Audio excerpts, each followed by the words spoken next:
Saan ba probinsya niya? Ah, Bicol.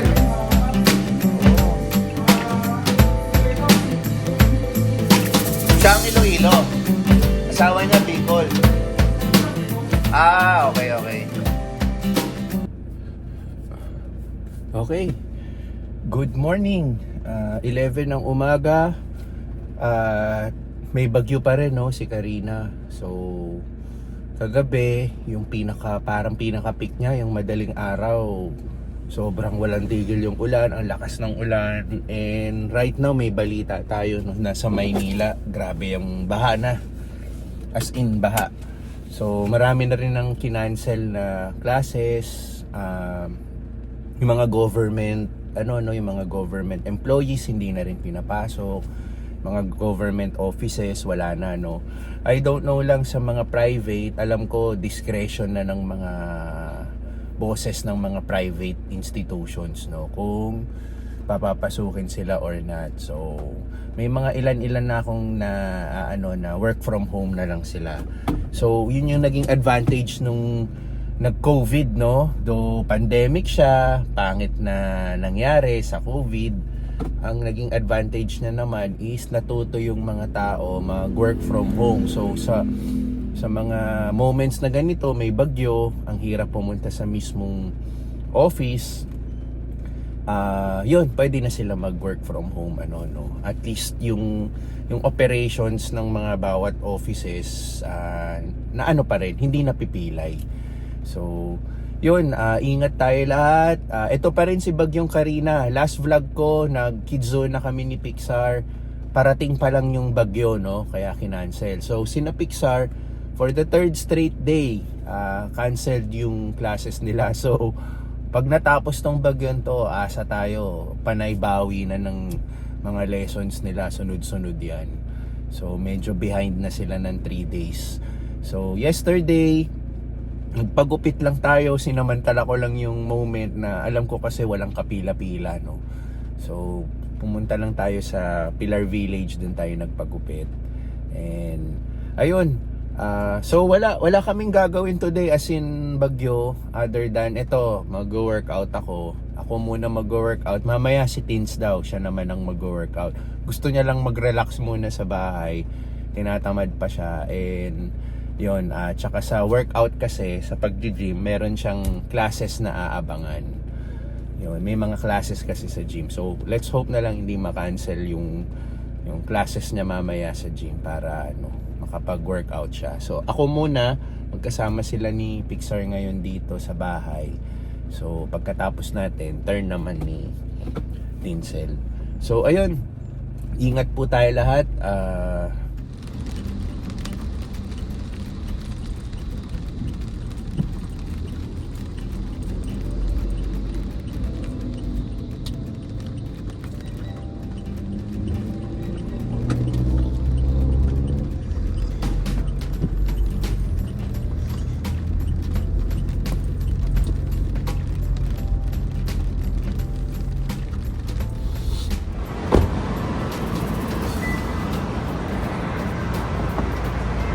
Okay. Dito naman tayo sa Robinsons mag-workout para maiba naman. Siya nga pala, kahit bumabagyo, no?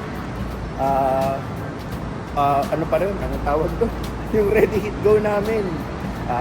Tuloy-tuloy pa rin yung pag-offer namin ng for this week. And matatapos na yung month of July. Ito yung huling hirit namin sa month of July. So, ipopost ko sa screen. Ito yung offerings namin for this week.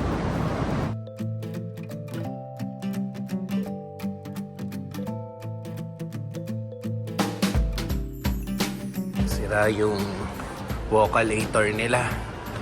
Pa-exercise agad tayo Yan, may mga bata, wala kasing pasok. Yung iba nagmo-mall kahit bumabagyo.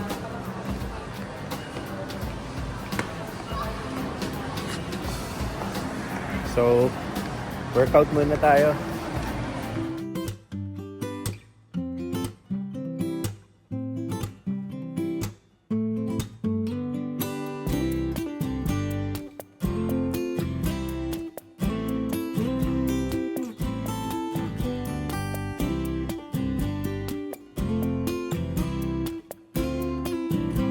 Mga ibang shops din sarado, hindi siguro nakapasok yung mga empleyado nila.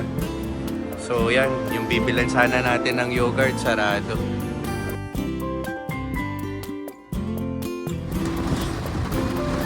Ayan po ang bagyo. Humihirit pa rin. Kaya ingat-ingat po tayo. By the way, kaya po ganito lagi yung bagyo natin, no? Medyo matagal siya. Una, ang bagal ng movement niya. So talagang pangmatagalan yung ulan. Pangalawa, sinabayan pala ng habagat. So bagyo plus habagat, yan ang resulta. Walang tigil na ulan. So again, ingat po tayo lalo na sa mga binabaha, no? So marami na pong kumakalat na videos sa Facebook. Lubog na po sa baha ang karamihan sa Manila. So buti na lang dito po sa Las Piñas, particularly dito sa lugar namin, sa awa ng Diyos, hindi naman po kami binabaha, kaya okay lang po kami dito. So yun. No! For the fourth straight day, canceled ang klase ni Pixar kasi yan ang dahilan. May araw na pero mahangin-hangin pa kasi yung bagyong Karina naging super typhoon na. Pero ang good news, kahit super typhoon na si Karina, papunta na siyang Taiwan. Ano na lang to, siguro buntot na lang to ng bagyo. Kaya kinancel pa rin nila yung klase kasi ayaw nilang mag-take chances, no? So malakas pa yung hangin, lumalabas-labas na ng onte ang araw, pero pabugso-bugso pa yung ulan. Yan, pasulput-sulput pa. Yan, katulad niya, no? Mawawala yung araw, hahangin, tas lalabas ulit. So yun. Kaya ingat pa rin. Siya nga pala, yung asawa ni Richie nanganak na, kaninang madaling araw nanganak. So ang nangyari, madaling araw sumasakit na talaga yung tiyan ng asawa niya. And then wala kasing tricycle kasi madaling araw, no? Or mahirap maghanap ng tricycle. So tumawag sila kagabi, si Tinsel yung nag-drive kasi hindi naman namin pwedeng iwan si Pixar, no? So ako yung naiwan, si Tinsel lang nag-drive kay Richie and kay Gemma. Gemma nga pala yung asawa ni Richie. And then, hindi na sila umabot dun sa Lying In kasi pupunta sila sa Lying In dito sa Moonwalk Village. Hindi na sila umabot, nanganak na sila sa mismong kotse. Ayan. So, ipapakita ko yung may video clip si Tinsel na nanganak sa kotse mismo. Pero, okay naman yung bata, safe. Nandun sila ngayon sa Lying In. Baka bukas ma-discharge na sila. So, ayun. Sabi ni Ate Teta, swerte daw yung gano'n, no? Pag nanganak ka sa kotse or kahit anong transportation. Sabi niya sa probinsya nga daw nila sa Leyte. Yung ibang mga nanganganak sa tricycle, gustong-gusto daw ng mga driver yun dahil swerte daw yun. Tapos, libre na nga daw yung pamasahe mo pag ganun kasi sobrang blessing daw sa tricycle nila yun pag ganun. So, ayun, swerte daw yun. So, kung nanganak siya sa kotse, magiging swerte yun, no? So, ayun, buti naman safe yung baby.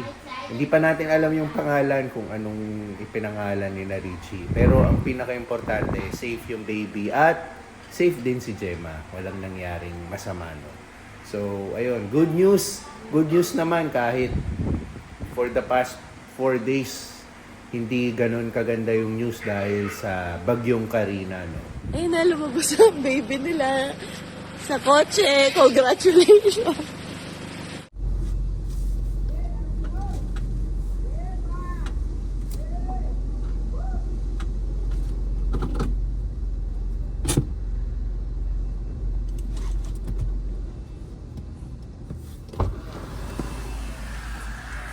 Pakarwash tayo.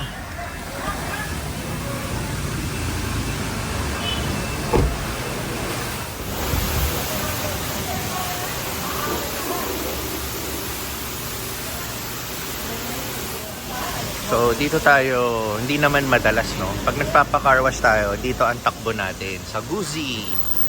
Yan, sobrang okay dito. Malapit to sa Pilar Village. And malapit din sa South Mall. Actually, dito yung PF Almansa, dito yung papuntang PF Pilar. So, dito rin ang may kamahalan lang yung singil dito compare sa ibang mga car wash. Pero, talagang mabusisi yung pag-car wash nila sa kotse mo. Bawat sulok, yung interior, aanuhin nila. So, okay na okay dito. Tsaka pina-car wash na rin natin. Gawa ng ang dami ng mga putek, no? Yung nakaraang bagyo. Actually, may bagyo pa pero paalis na ng Pilipinas. Pero inunahan na natin kasi itong mga susunod na araw, sigurado, pila ang mga car wash ngayon dahil balik ang araw eh. Tapos papalinis nila lahat yung mga kotse nila.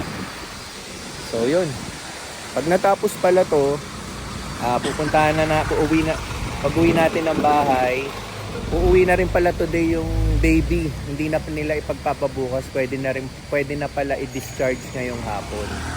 So yun ang mangyayari, makikita natin yung baby. Iba-vlog ko, papakita ko mamaya.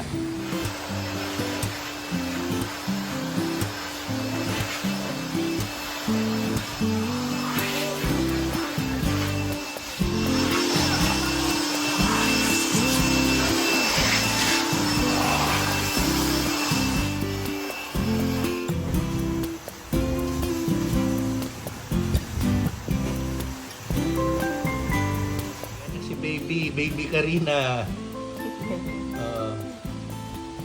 Ang cute niya, oh. Hindi pa nagbubukas ng mata, no?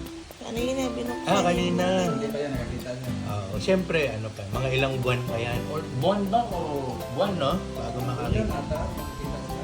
Ay, sarap ng tulog. Pagulatin, pag ganyan. Pero hindi nag-iiyak-iyak. Nag-iyak siya pag Okay. gumagalaw. Congrats sa inyo, congrats.